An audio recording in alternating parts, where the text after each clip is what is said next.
So everybody, if you want to freshen up in between, you can do that. We'll have a group photo and then lunch. Okay, I'll get out of the way now. Thanks.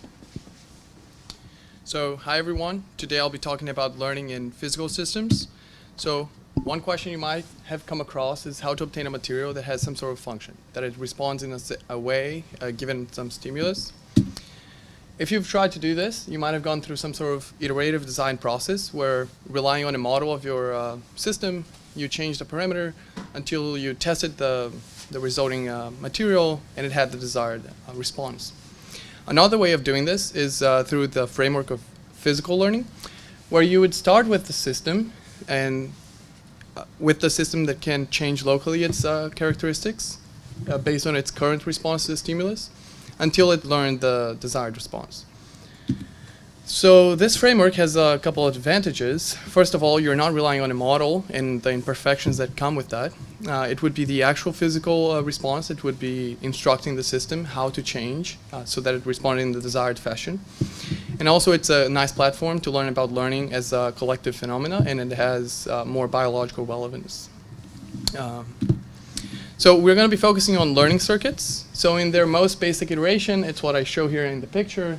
It's a bunch of resistors connected together in a circuit, and these resistors change based on their own current response to the stimulus.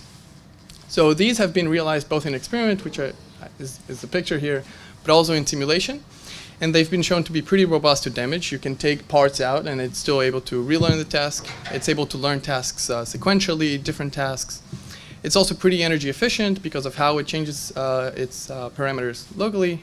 And so one task that it's able to learn is what we call node coupling. So we have source nodes. We clamp voltages at those nodes, and we want to see certain voltages at the target.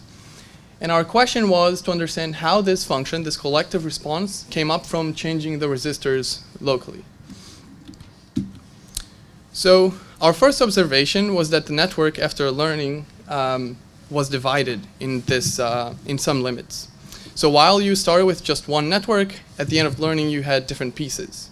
So here on the right, I showed with a red lasso the boundary between these two regions that I want to highlight. One of high voltage, one of low voltage, and they are divided by these edges that are high voltage drops that I show in red. So we see that the edge tuning, so tuning these individual edges along learning, gave rise to this function through a change in the topology. So we wanted to see if that's also true widely for this function or just in this limit. So we turned to persistent homology, which is a tool that would hopefully be able to pick that up. Away from that limit, so for these less extreme tasks, we don't see that big of a change. Like we see a change before training and after training, but we don't see a clear partitioning by eye already. But gladly, persistent homology is able to pick up these regions. And looking at the voltage distributions in them, we're able to relate these regions with the task, because the average voltage distribution in each of these corresponded to the voltage that we had trained for. And so we were able to explain how this collective response, this task, was learned through changing the resistors locally through the appearance of these regions. And with that, I'd like to conclude, and I'd gladly take questions later on.